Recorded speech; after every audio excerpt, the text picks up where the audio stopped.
Hello hello hello hello प्यारे बच्चों, कैसे हो आप सभी लोग। उम्मीद करते हैं बहुत अच्छे होंगे, खैरियत होंगे, पढ़ाई अच्छी हो रही। राधे राधे सभी को। मैं आप सभी का हूँ निशान सर। स्वागत करता हूँ आपका फिर से एक बहुत अच्छा वीडियो में, बहुत इंटरेस्टिंग वीडियो में और बहुत मोटिवेशनल वीडियो में। प्यारे बच्चों, बहुत बच्चों का एक कॉमेंट आ रहा था कि सर एग्जाम तो आ रहा है और भाई हमारे इको में सर नहीं समझ में आ रहा है कि सर इकोनॉमिक्स में अगर अभी से, है ना, मैं बोल रहा हूँ अभी यानी कि जनवरी में, अगर जनवरी में पढ़ना शुरू करें सर तो ऐसा कौन कौन सा चैप्टर हम पढ़ लें जिससे हमें फायदा होने वाला है, ये बता दो सर। ठीक है बेटा, देखो किसी भी एग्जाम को तैयारी करने के लिए सिलेबस आपको पूरा पढ़ना पड़ेगा, ये बात तो तय है। क्योंकि अगर आप सिलेबस पूरा नहीं पढ़ते हो तो बेटा आप वो चीज़ को कवर नहीं कर पाओगे। लेकिन फिर भी अगर हम बात करें तो आपके इकोनॉमिक्स में बेटा दो होते हैं, है ना। आपके इकोनॉमिक्स में दो है, एक तो आपका माइक्रो है और एक आपका मैक्रो है। ध्यान समझना, ये दो है, ठीक है बेटा। माइक्रो यानी कि बीएसटी। इसमें देखो आपके अगर 12th की एग्जाम की अगर हम बात करें तो 12th में से इसमें से मात्र 20% क्वेश्चन आपको देखने को मिलेंगे।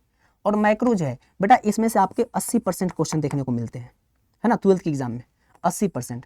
देखो रिजल्ट आपका 80% वाला बनाएगा, याद रखना, रिजल्ट आपका 80% वाला बनाएगा। क्योंकि ये 80% आपको उस जगह पे पहुंचा सकता है जहां पे आप जाना चाहते हो इकोनॉमिक्स में। ठीक है, तो यहाँ पे देखो जो माइक्रो इकोनॉमिक्स है बेटा, इसमें आपको मैं बता रहा हूँ कि इसमें कुल 5 चैप्टर है। कितने चैप्टर है इसमें? कुल 5 चैप्टर है ना। 6 चैप्टर है, 5 नहीं 6 चैप्टर है,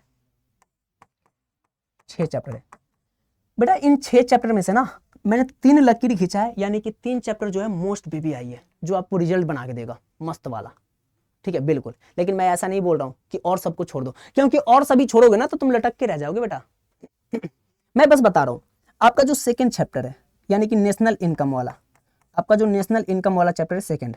आपका जो प्यारे बच्चों एक तरह से देखा जाए जो थर्ड चैप्टर है ना, मुद्रा और बैंकिंग वाला। ठीक है, मनी एंड बैंकिंग, मनी और बैंक वाला ये। और प्यारे बच्चों एक चैप्टर आपका और है, मैं बता रहा हूँ। एक चैप्टर यहाँ पे आपको देखोगे 2 3 है ना, एक 4 देखोगे जब आप। चौथा चैप्टर, ये बहुत इंपॉर्टेंट चैप्टर है ना, ये बहुत इंपॉर्टेंट चैप्टर जहाँ पे खुली अर्थव्यवस्था की बात करते हैं ये। और अगर माइक्रो की अगर हम बात करें, माइक्रो तो माइक्रो में भी आपके कुछ चैप्टर है, जैसे पहले बच्चों आपका चैप्टर 3 देखोगे तो उत्पादन और लागत, उत्पादन और लागत ये हो गए। ठीक है, उसके बाद अगर इसमें देखोगे आप तो इसमें एक और चैप्टर आपको मिलेगा पूर्ण प्रतिस्पर्धा में बाजार, है ना, वहां से।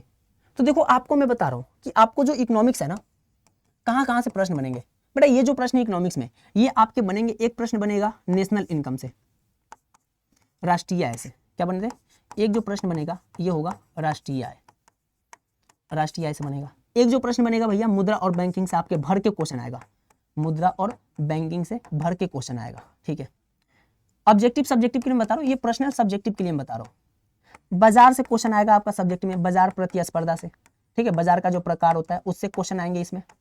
ठीक है, थोड़े बहुत उत्पादन और लागत से क्वेश्चन आएंगे, उत्पादन और लागत। और मुझे चौथा चैप्टर थोड़ा ध्यान पे नहीं आ रहा बेटा, इसका जो चौथा चैप्टर है ना, ये थोड़ा सा मुझे मिस्टेक हो रहा है कि इसका जो चौथा चैप्टर था उसमें से भी क्वेश्चन आते हैं। तो जैसे मैं बता दूं, 1 मिनट रुकना, क्योंकि वो भी कुछ मतलब ऐसा देखा जाए बेटा महत्वपूर्ण है। ठीक है, वो भी इंपॉर्टेंट है ना। जैसे यहाँ पे आ गया चौथा चैप्टर में आय तथा रोजगार का सिद्धांत, आय तथा रोजगार का सिद्धांत, ये जो चैप्टर है तो इसमें से भी क्वेश्चन आपके सब्जेक्टिव बनेंगे, आय और रोजगार का सिद्धांत, यहाँ से सब्जेक्टिव। बाकी जो चैप्टर बच गए वहां से आपके बचे चैप्टर में से ऑब्जेक्टिव आएंगे, और इसमें से भी ऑब्जेक्टिव आते हैं, ऐसे नहीं कि नहीं आते, लेकिन सब्जेक्टिव के लिए मोस्ट पीबीआई चैप्टर है। अगर इतना जब आप कवर करते हो बेटा, है ना, इतना जब आप कवर करते हो तो आपके इकोनॉमिक्स में एक अच्छा खासा रिजल्ट आएगा। लेकिन कब? जब आप पूरी चीज को पढ़ोगे अच्छे से तब, है ना। अभी बहुत सारे पेपर का एनालिसिस करना, उसमें आप देखने को मिलेगा कि भैया इसमें से क्वेश्चन बहुत लिए गए हैं, है ना, इसमें से बहुत सारे क्वेश्चन लिए गए हैं, तो उसको एनालिसिस करोगे तो पता चलेगा। तो ये बेटा इकोनॉमिक्स है। इकोनॉमिक्स में आपको इन चैप्टर को, जो बच्चे इन चैप्टर पे पकड़ बना लिए ना, कोई पीछे नहीं छोड़ सकता है। और इसके अलावा जो चैप्टर बचे हैं उसमें से भैया ऑब्जेक्टिव तोड़ेगा, ऑब्जेक्टिव इसमें से भी आएगा बेटा, मैं बता रहा हूँ इसमें से ऑब्जेक्टिव आएगा। लेकिन मैं मोस्ट वीवीआई सब्जेक्टिव के लिए अगर बात करूँ तो इनमें से आपके सब्जेक्टिव भर भर के आएंगे। और मैं एक बात बता रहा हूँ बेटा, ये और ये दोनों चैप्टर तो बहुत हेवी है, और एक ये तीनों याद रखना, यहाँ से अब सब्जेक्टिव जो आएंगे ना तोड़ तोड़ के आएंगे, तोड़ तोड़ के।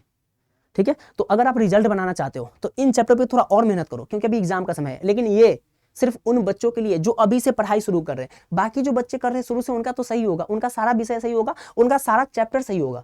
तो अगर सारा चैप्टर सही है ना तो सारे चैप्टर को लेके चलो, क्योंकि आपको बेटा नंबर पास नहीं होना, आपको टॉप करना है।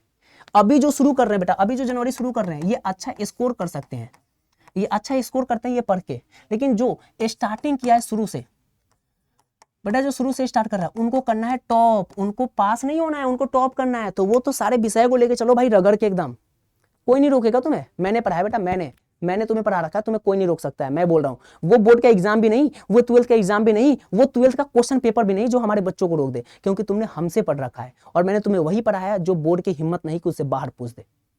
तो बस तुम थोड़ा सा पकड़ बना लो, और थोड़ा सा पकड़ बनाओगे ना, सारे प्रश्न यहीं से आएंगे।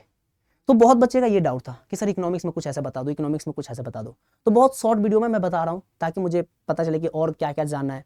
तो इसलिए प्यारे बच्चों, आप सभी इसको ज्यादा से ज्यादा बच्चों के पास शेयर करो, क्योंकि प्यारे बच्चों आपकी एक शेयर ना उन बच्चों की भविष्य बना सकती है जिसके पास इकोनॉमिक्स हो। क्योंकि बहुत बच्चे ऐसे हो कि मेरे चैनल को नहीं देख पाते हैं, और अगर आप चाहो हेल्प करना चाहो बेटा, चैनल को ज़्यादा से ज़्यादा सब्सक्राइब करवाओ अपने दोस्तों के पास भेजकर, ठीक है, क्योंकि उनको भी जरूरत पड़े। जो बच्चे छोटे भाई बहन हैं आपके जो निशान सर से इकोनॉमिक्स पढ़ना चाहते हैं, तो उनको भी मेरे चैनल भेज दो आप लोग, ताकि वो यहाँ से मोटिवेट होते रहें और यहाँ से गाइडलाइंस उनको मिलता रहे, ठीक है। तो कैसा लगा वीडियो प्यारे बच्चों, कमेंट सेक्शन में जरूर बताना। मिलते हैं आप सभी से अगले वीडियो में, तब तक करो कुछ ऐसा आगे दुनिया करना चाहे आपके जैसा। Have a nice day, God bless you, wonderful time. जय हिंद, जय भारत।